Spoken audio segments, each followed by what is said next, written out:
Atlântida, Teorema e Colégio Gonzaga, na Máquina do Conhecimento. Videocast.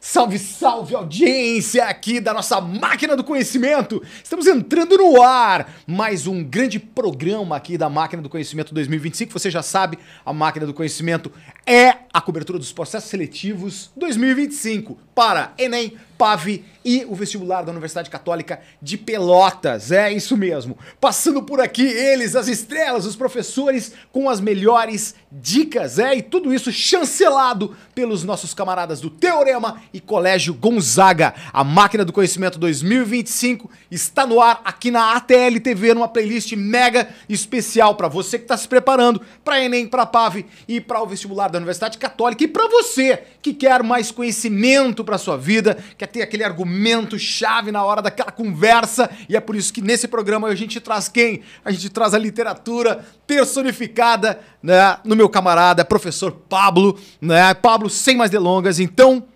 partindo já para a prova do Enem. Como é que a galera vai encontrar a literatura distribuída ali na prova do Enem? Fala, Marcinho, grande abraço em ti e em todos e todas que estão em casa aí curtindo e que estão apostando também nesse nosso produto para performar na prova. Bora! Queridão, sem mais delongas então, a literatura vai aparecer na prova de Enem basicamente a partir de habilidades e competências. Boa. E nós temos somente 3 habilidades, Marcinho, na hora da prova no que tange a literatura. Habilidade 15, 16 e 17, que são a seguinte questão. A habilidade 15, estabelecer uma relação entre o texto que vai aparecer na prova e o contexto histórico que ele está inserido, ou o contexto de atualidade. Bom, habilidade de número 16, conseguir perceber como esse texto foi construído e foi se transformando ao longo do tempo. Boa. A parte estética é poesia, é prosa, é um conto, é um romance, enfim. E a habilidade de número 17, que a gente consiga identificar nesses textos questões relacionadas a direitos humanos, a recursos humanos, sendo que a nossa prova ela vai basicamente trazer sempre questões atualizáveis referentes a direitos humanos. Boa. Seja lá na prova de humanas, mas em especial na prova de linguagem, que eu estou aqui para falar, Marcinho. Boa, sensacional. A literatura, ela vai aparecer assim na prova e agora a gente vai puxar pelo conhecimento aqui, brother. Vamos demonstrar isso aí. Como é que acontece isso na prova, velho? Quais são, enfim, conteúdos. Vamos embora. Bora, conteúdo. Aquela câmera lá, ó. Bora, câmera então! Já que nós estávamos falando sobre a habilidade número 15, estabelecer relação entre o texto e o contexto histórico, nós trouxemos aqui um panorama da literatura brasileira. Esses movimentos são diversos movimentos, não vamos falar sobre todos aqui, mas vamos te lembrar sobre os principais movimentos que mais aparecem em prova, né, Márcio? Certo. O que acontece? É importante a gente lembrar do século XVII. Século XVII no Brasil é chamado de período barroco. O século XVII, o período barroco, vai ser cobrado de nós como literatura colonial. Século XV, XVI e XVII, quintismo, barroco e arcadismo é literatura colonial. Tá, Pablo, mas e daí que é literatura colonial? Qual é a diferença e como é que isso aparece na prova? É isso que nos interessa. Vamos dar uma olhada, então, numa questão para saber como é que isso apareceu e vem aparecendo de forma recorrente em nossas provas. Bom, primeira coisa é o seguinte, o período barroco, ele vai de 1601 até 1768. É um período bastante importante porque no Brasil nós tivemos um autor chamado Gregório de Matos Guerra Filho. O Gregório de Matos, Márcio, ele era o cara que gostava de fazer crítica social. Então, é muito possível e até provável que quando tu abrires a tua prova e tiver o nome lá embaixo da poesia, Gregório de Matos, vai estar te cobrando essa poesia satírica, essa crítica, essa investigação da forma como nós socializamos. Bom, para te ter uma ideia de como ele critica a sociedade, Vou te trazer um texto que aparece de forma recorrente em prova. É uma poesia chamada Poeta Descreve a Cidade da Bahia. Ele diz bem assim: em cada canto um grande conselheiro, que nos quer governar cabana e vinha, não sabem governar a sua cozinha e querem governar o mundo inteiro. Em cada porta um bem frequente olheiro, que a vida do vizinho e da vizinha pesquisa, escuta, espreita e esquadrinha para levar a praça ao terreiro. Muitas pessoas desavergonhadas, juntas a homens nobres. Posta na palma toda a picardia, estupendas usuras nos mercados. Todos os que não furtam são muito pobres, diz o poeta. Eis aqui a cidade da Bahia. Por que eu trouxe essa poesia, Márcio? Para pegar algumas partes dela, como quando ele diz: não sabem governar a sua cozinha e querem governar o mundo inteiro. Para mostrar que lá no século XVII, em 1600, nós já trabalhávamos com essa crítica social. E existe uma possibilidade de estabelecer uma relação entre o século XVII e o que acontece atualmente. Né? Então, essa intertextualidade. Os paralelos. Além disso, Márcio, eu trouxe essa questão aqui que os nossos amigos de casa estão observando. Questão de Enem. Diz exatamente assim, ó: quando Deus redimiu da tirania da mão do faraó endurecido o povo hebreu amado e esclarecido, Páscoa ficou da redenção do dia. Páscoa de flores, dia de alegria, aquele povo que foi tão afligido. O dia em que por Deus foi redimido, ergo sois vós, Senhor Deus da Bahia, pois mandado pela alta majestade, nos remiu de tão triste cativeiro e nos livrou de tão vil calamidade. Quem pode ser, senão um verdadeiro Deus que veio extirpar dessa cidade o faraó do povo brasileiro? Este é um poema que apareceu na prova passada de Enem, e aí a questão que nos cobra, Márcio, diz exatamente o seguinte: com uma elaboração de linguagem e uma visão de mundo que apresentam princípios barrocos, e aí eu te destaco, querido, presta atenção no comando da questão. Boa. Sempre que tu vai viajar de uma cidade para outra, tu vai prestando atenção nas placas. O comando da questão é como se fosse uma espécie de placa. Ele que vai te indicar o que fazer, ok? Então diz ali, ó: a gente quer saber o princípio barroco no soneto de Gregório de Matos. Pablo, e agora? Eu não assisti todas as aulas, eu não lembro o que é um soneto. Vou voltar ao slide. Diz o que é um soneto? Uma poesia com 4 estrofes. Ou seja, 4 estrofes quer dizer que nós temos 4 períodos da poesia, as 2 primeiras com 4 versos, ou seja, 4 linhas, as 2 últimas com 3 versos, 3 linhas, que é o que eles estão conseguindo visualizar em casa. 2 primeiras versos, 4, e 2 últimos versos, 3. Tá, vamos lá. O soneto de Gregório de Matos apresenta uma temática que expressa por... Bom, Márcio, olha o nosso Hot Topic. Atenção, hein? O Hot Topic. A dica matadora, hein? Bom, o que acontece? Sempre que aparecer Gregório de Matos na prova, tu pensa na crítica social. Boa. A única alternativa deste poema que fala sobre crítica social é letra C. Crítica velada à forma de governo vigente. O Gregório de Matos fazia crítica a toda a sociedade brasileira, do governo até o povo. Então apareceu Gregório de Matos, poesia satírica, crítica social, não esquece. Fechamos o período barroco, Marcinho. Boa. Vamos pra onde agora, brother? Cara, vamos pra próxima. Vamos lá pro simbolismo. Boa, Marcinho. simbora. O que acontece? Simbolismo é lá na década de 80, já demos um salto temporal. Certo. Passamos por arcadismo, romantismo, realismo, naturalismo e desembarcamos no simbolismo. O que acontece? O simbolismo, ele é um período o qual o mais importante é o nosso autor. Cruz e Souza é o autor do simbolismo. Por que é importante? Cruz e Souza, Márcio, ele é um cara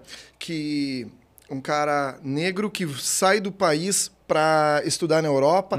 Da Europa, ele vai trabalhar com os discípulos de Darwin, vai fazer um baita sucesso lá na Europa. Retorna para o Brasil para trabalhar no país, no seu país de origem, Sim. né? Aqui no país, ele sofreu preconceito pra caramba, né, Sim. Márcio? O cara que vai acabar morrendo no ostracismo aí, quase que como um morador de rua, porque não conseguiu trabalho em lugar nenhum, não conseguiu vender seus textos. Infelizmente, no Brasil, nós temos ainda essa característica de reconhecer os grandes artistas, escritores pós-morte, né? Sim, sim. Foi o que aconteceu com Cruz e Souza. Pois bem, então nós temos uma poesia dele também um soneto, 4433, a mesma estrutura métrica, tá? E aí nós temos uma questão que diz assim, ó. Com uma obra densa e expressiva do simbolismo brasileiro, Cruz e Souza transpôs para o seu lirismo uma sensibilidade com a realidade vivenciada. No soneto, essa percepção se traduz em: não esquece, apareceu Cruz e Souza na hora da tua prova, ou vai ser uma questão te cobrando essa relação direta com as sensações, tato, olfato, paladar, que ele coloca na sua prova, desculpa, na sua poesia, ou então falando sobre a biografia do autor, que é bastante importante. Nesse caso, nessa questão, a resposta correta era a letra A, sofrimento tácito diante dos limites impostos pela discriminação. Por quê? Porque a biografia do autor sobrepõe aos seus textos. Ele fez um grande sentido no Brasil com os seus textos, mas ele vai se destacar muito através da sua biografia.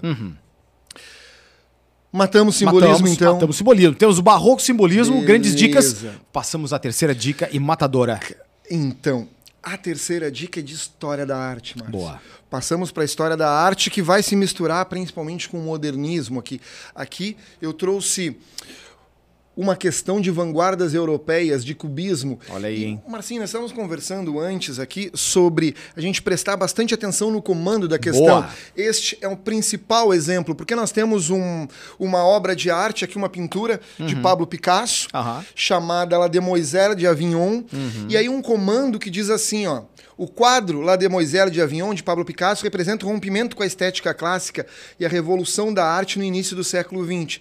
Essa nova tendência se caracteriza pela... Percebe que em nenhum momento do comando da questão ele perguntou sobre o quadro. Exatamente. Ou seja, esse quadro é só um distrator. Ele perguntou, foi por essa nova tendência de arte chamada de cubismo. E uma das principais características do cubismo é a colagem, ou a sobreposição de imagem. Hot Topic! Olha só, atenção. Caiu o cubismo, caiu o Pablo Picasso, não esquece. Colagem, sobreposição de imagem. Nós temos figuras que se apresentam agora, em especial, a partir de formatos geométricos, cilindros, triângulos, quadrados. Por quê? Desde o século XVI até o início das vanguardas europeias, no início do século XX, nós tínhamos um conceito chamado de mímese, imitar a realidade. Agora não precisa imitar a realidade, já tem fotografia para isso, né? Exato. Então agora eu uso pincel, a tela, justamente para tentar trazer uma dinâmica para essa nova sociedade pré-Primeira Guerra Mundial que está evoluindo. Beleza, Marcito? Beleza. Então, nessa questão aqui, nós temos a letra A, pintura de modelos em planos regulares. Por que essa é a resposta correta? Porque quando eu começo a colar esse trabalho de colagem, a tela ela não fica perfeita, ela fica em alto relevo. Eu colo serragem, madeira, seja o que for, ela fica em alto relevo. Então, os planos ficam irregulares. Se o cara vai fazer a questão, Márcio, sem assistir as nossas aulas aqui e o nosso bate-papo, ele ia para os distratores, porque os distratores todos falavam sobre o quadro. E o comando da questão pede sobre o cubismo, e não sobre o quadro.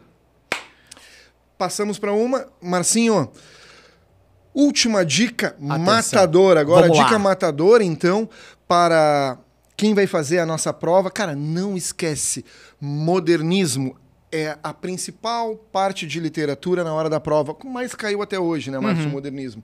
O que acontece com o modernismo? O modernismo vai começar para nós em 1922, ali, a partir da Semana de Arte Moderna, 13, 15, 17 de fevereiro, lá de 22. O modernismo tem como principal característica a liberdade.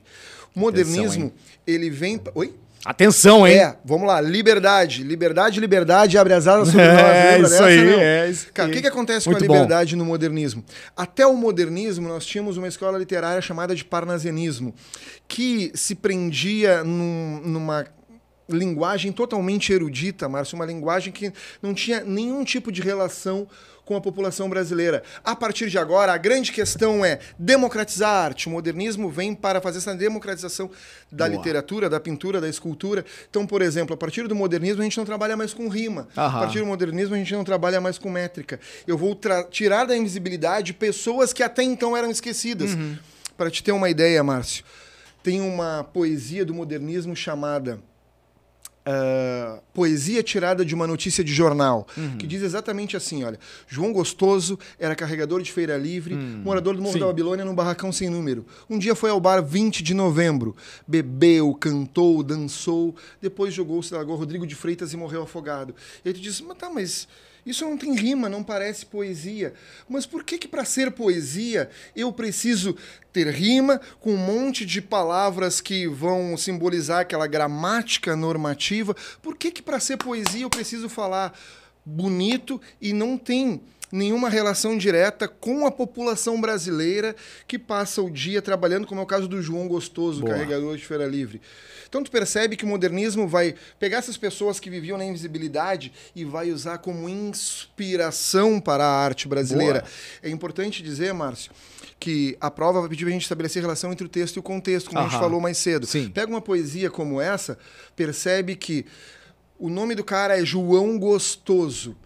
Ele não tem... Ele é tão invisível socialmente que ele não tem sobrenome.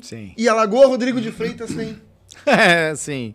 Como é que eu sei? Olha aí. Como é que eu sei onde ele mora? Porque ele diz, como é que eu sei qual é a etnia dele? Foi ao bar 20 de novembro, o dia da consciência negra. Percebe que a gente tem esses indícios nas poesias que vão nos levar a entender o contexto, Marcito. Sensacional, hein? É isso. É isso. Muito Vapo, bom. Marcio. Vapo, meu camarada. Agora é só performar. Hein? É só performar, meu camarada. Uma aula maravilhosa. Atenção, hein? Maravilhosa. A gente passou praticamente aí, tu vê, né, cara, como que a gente pode fazer da prática, né, justamente a teoria. Ou seja, a gente passou por várias questões e todas elas trazendo vários momentos diferentes da própria literatura com suas características e tudo mais. Atenção, galera. Fiquem ligados aqui na Máquina do Conhecimento 2025. Esse foi o programa de literatura. Pablo, obrigado. Porra, eu que agradeço. Sem palavras. Maravilha, maravilha. Fica ligado aqui na TLTV para mais dicas e mais aulas aqui da Máquina do Conhecimento para o Enem. Vem aí, PAV. Vem aí também o vestibular da Universidade Católica de Pelotas. Tudo isso chancelado por Teorema e Colégio Gonzaga. Até a próxima Máquina do Conhecimento. Tchau. Atlântida, Teorema e Colégio Gonzaga. Na Máquina do Conhecimento. Videocast.